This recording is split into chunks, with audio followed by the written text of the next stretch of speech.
नमस्कार दोस्तों, मैं अभिषेक जिंदल एक बार फिर आप सब लोगों का स्वागत करता हूं आपके अपने चैनल एस्ट्रोलॉजी फॉर खुशहाल जिंदगी में। दोस्तों, कैसे आप सब। दोस्तों, आज मैं आपसे बात करने वाला हूं वृषभ लगन की कुंडली का संपूर्ण फलादेश।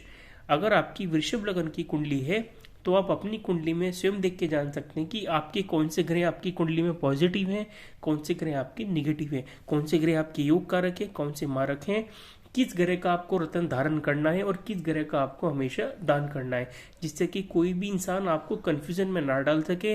या अगर आप अपनी कुंडली का एनालिसिस नहीं करा सकते तो आप इस वीडियो को देख के अपनी कुंडली के अनुसार उपाय कर सकते हैं, जान सकते हैं कि आपको कौन सा रत्न धारण करना है, कौन से ग्रह का आपको दान करना है। या जो लोग ज्योतिष सीख रहे हैं वो भी इस वीडियो को देख सकते हैं, इस वीडियो को देख के वो भी ज्योतिष सीख सकते हैं। वैसे पिछली मैंने काफ़ी वीडियो बनाई है इस टॉपिक पर भी, पिछली वीडियो में बना चुका हूँ, लेकिन जो नए व्यूअर्स हैं एक बार मैं दोबारा इस वीडियो को रिपीट कर रहा हूँ, इस टॉपिक को रिपीट कर रहा हूँ, तो बड़े ध्यान से आप देखिएगा। अगर आपकी वृषभ लगन की कुंडली है तो आपके लगन में ही 2 नंबर लिखा होगा। दोस्तों, 2 नंबर राशि होती है वृषभ राशि, यानी कि वृष लगन या वृषभ लगन एक ही बात है। यहाँ पर राशियां लिखी हैं। दोस्तों, आपको घर के बारे में पता है, राशियों के बारे में पता है, लेकिन मैं रिपीट करता हूँ, जो पहली बार वीडियो देख रहे हैं या जो एस्ट्रोलॉजी सीख रहे हैं उनके लिए जन्म कुंडली के 12 भाव होते हैं। भाव हमेशा वही रहते हैं, पहला भाव, दूसरा, तीसरा, चौथा, पांचवा, छठा, सातवां, आठवां, 9, 10, 11, 12, इस तरीके से जन्म कुंडली के 12 भाव होते हैं और 12 ही राशियां होती हैं और नवग्रह होते हैं।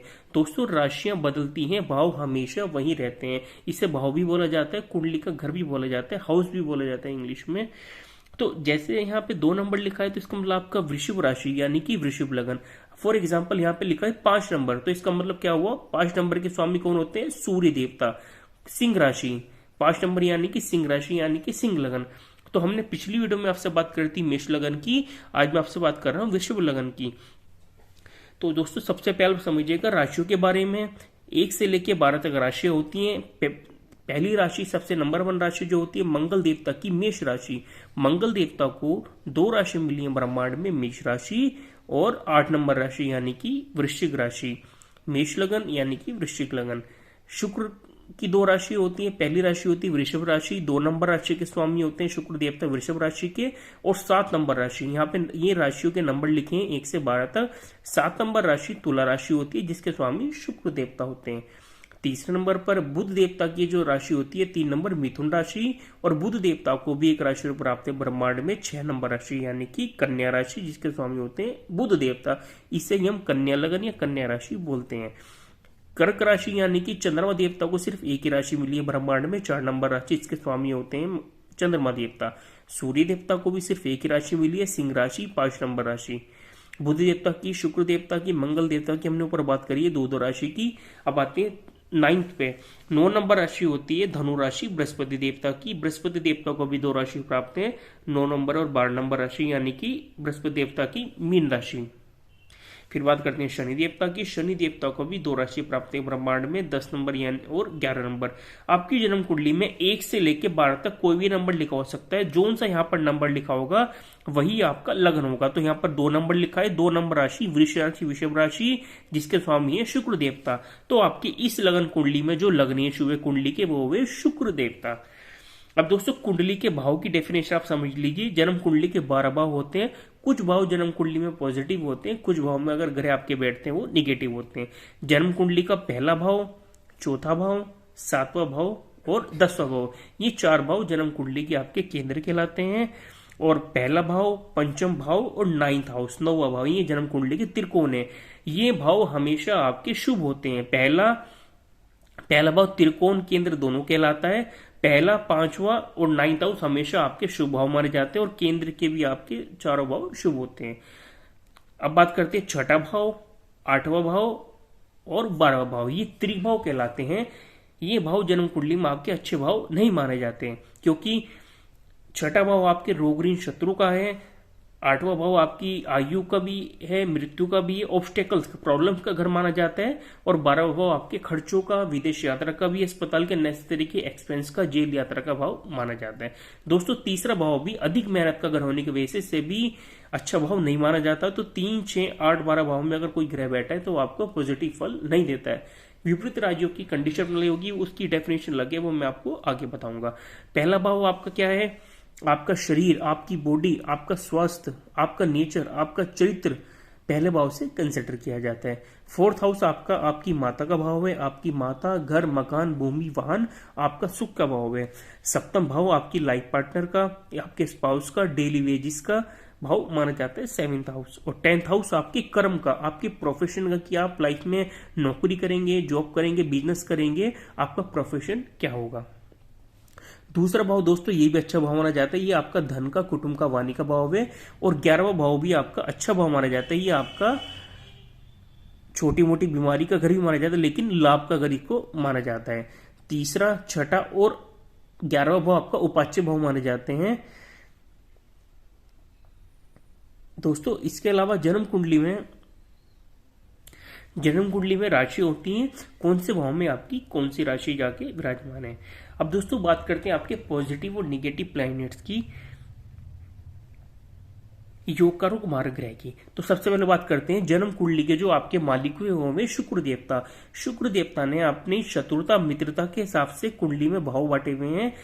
एक बार दोस्तों आप देवग्रह और दानव ग्रह, शत्रु और मित्रता का चार्ट भी देख लीजिए। सूर्य देवता, चंद्रमा देवता, मंगल देवता और गुरु देवता आपस में अति मित्र हैं, क्योंकि देवताओं की कैटेगरी में आते हैं। दानों की कैटेगरी में कौन से आते हैं? शुक्र देवता, शनि देवता, राहु देवता और केतु देवता, ये चारों आपस में मित्र हैं। अब बचे कौन? बुध देवता। बुध देवता की दानवों के सभी ग्रह से मित्रता है, और बुध देवता की सूर्य और गुरु देवता से अति मित्रता है, और चंद्रमा मंगल से बुध देवता अति शत्रुता रखते हैं। तो ये आपके देव ग्रह हैं और ये आपके शत्रु ग्रह। इस हिसाब से जन्म कुंडली में शुक्र देवता इस कुंडली के मालिक हुए। फॉर एग्जाम्पल कि किसी स्टेट के अगर मुख्यमंत्री हैं, उसके हिसाब से विभाग बांटते हैं, तो वही इस कुंडली के जो मुख्यमंत्री हुए, इस कुंडली के जो मालिक हुए, शुक्र देवता हुए। उन्होंने अपनी दोस्ती के हिसाब से उनके भाव बांटे कि किसको अच्छा भाव मिला है और किसको बुरा भाव। तो सबसे पहले लग्नेश की बात करें, लग्नेश शुक्र देवता ने खुद लग्नेश हुए, और दूसरा भाव कौन सा मिला? छठा भाव, यानी कि 7 नंबर राशि के स्वामी होते हैं शुक्र देवता। दोस्तों अगर आपकी कोई राशि आपके लगन में, पंचम भाव में और 9th हाउस में, त्रिकोण में कोई राशि आ रही है और उसे एक घर आपका छठा, 8वां या 12वां भाव मिला है, तब वो ग्रह कभी भी आपका मारक ग्रह नहीं बनता, क्योंकि 2 तरह के ग्रह होते हैं जन्म कुंडली में, योग कारक और मारक। तो शुक्र देवता इस कुंडली के सबसे पहले अति योग कारक ग्रह हुए। शुक्र देवता हमेशा आपको पॉजिटिव वाइब्स देंगे, पॉजिटिव चीजें करेंगे आपकी लाइफ में। दूसरे नंबर पर बात करते हैं दोस्तों, दूसरा घर कौन सा है? आपका धन कुटुंब वाण्य घर, जिसके स्वामी हुए बुध देवता। शुक्र देवता ने बुध देवता को दूसरे भाव का स्वामी बनाया और आपके पंचम भाव का, जो कि आपके अति शुभ भाव में। तो दूसरे नंबर पर बुध देवता आपकी कुंडली के सबसे अति योग कारक ग्रह माने गए, सबसे पॉजिटिव ग्रह माने गए। पंचम भाव आपकी शिक्षा का, आपकी बुद्धि का, आपकी संतान का, आपकी अफेयर्स का, अनसर्टेन गेन का भाव माना जाता है। अब बात करते हैं दोस्तों तीसरे भाव की। 4 नंबर राशि आ रही है तीसरे भाव में। चंद्रमा और शुक्र देवता, ये दोनों आपस में शत्रुता है। ये दानों के ग्रह और ये देवताओं के दोनों सब में आपस में शत्रुता है। तो शुक्र देवता ने अपनी शत्रुता निभाते हुए मंगल चंद्रमा देवता को तीसरे भाव का मालिक बनाया, जो कि आपका अधिक मेहनत का घर है, पराक्रम का घर है, छोटे भाई बहन का घर है। तो ये भाव भी अच्छा भाव नहीं माना जाता कुंडली का। तो चंद्रमा देवता वृषभ लगन में अति मारक ग्रह की कैटेगरी में आते हैं। अब बात करते हैं दोस्तों चौथे भाव की। चौथा भाव जो कि आपका घर, मकान, भूमि, वाहन, आपकी माता का भाव है।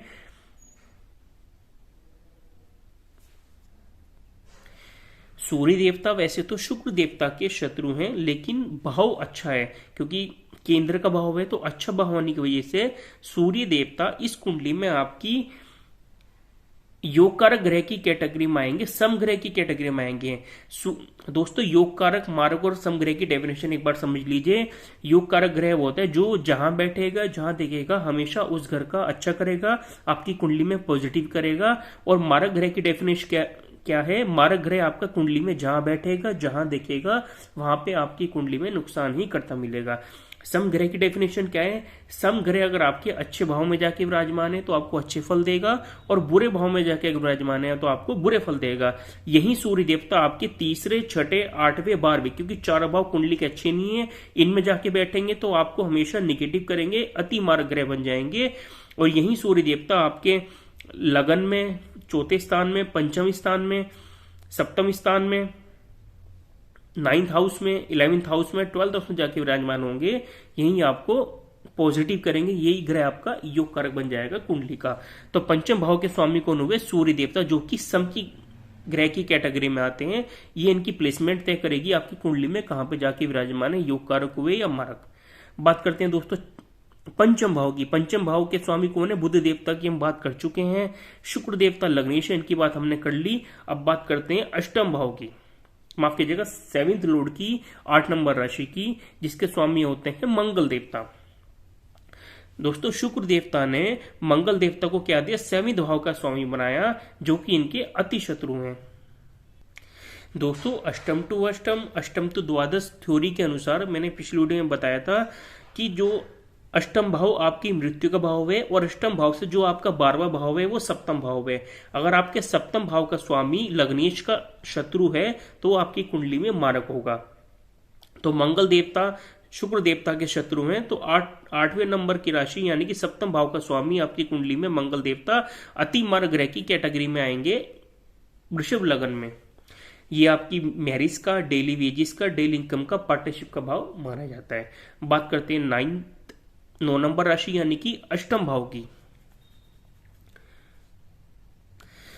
दोस्तों अष्टम भाव भी अच्छा भाव नहीं माना जाता, क्योंकि त्रिक भाव की कैटेगरी में आता है, तीसरा, छठा और 12वां भाव। तो यहां पर बृहस्पति देवता वृषभ लगन में अति मारक ग्रह कहलाएंगे, क्योंकि शुक्र देवता के शत्रु हुए। शुक्र ये देवताओं के ग्रह हैं और ये दानवों के, और शुक्र और बृहस्पति ये सारे आपस में शत्रु हुए। तो बृहस्पति देवता अति मारक ग्रह कहलाएंगे आपकी वृषभ लगन की कुंडली में। 8वां भाव आपकी आयु का भाव है, आपकी मृत्यु का भी भाव है, ससुराल पक्ष का भाव है, ऑब्स्टेकल्स का, लाइफ में जो आपकी प्रॉब्लम आती है, चोट चपेट एक्सीडेंट का भाव माना जाता है आपका अष्टम भाव। बात करते हैं दोस्तों 10th हाउस की, 10 नंबर राशि, 9th भाव की 10 नंबर राशि की।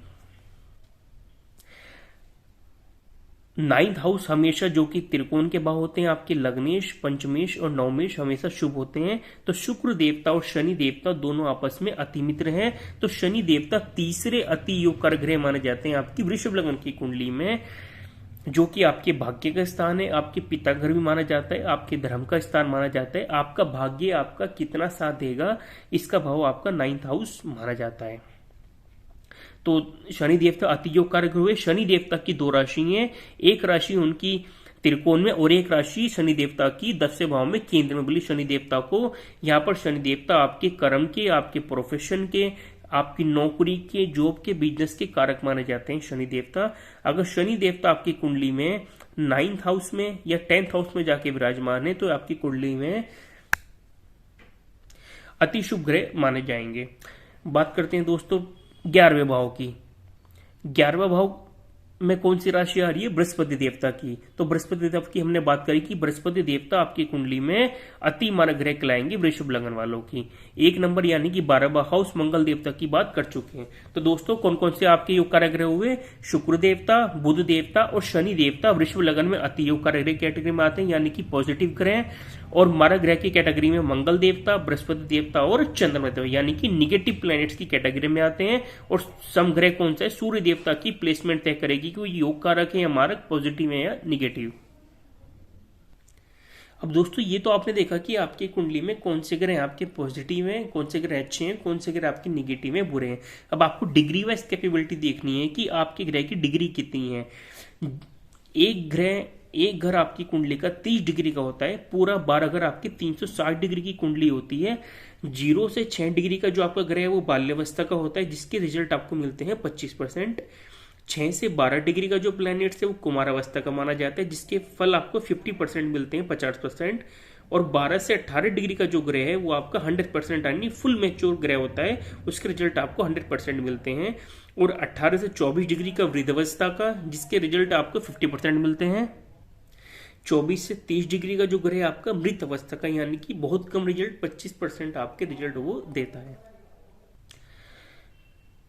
तो दोस्तों एक चीज और आप ध्यान रखिए कि कौन से ग्रह का आपको रत्न धारण करना है। हमेशा योग कारक ग्रह का ही आपको वृषभ लग्न वालों को रत्न धारण करना है।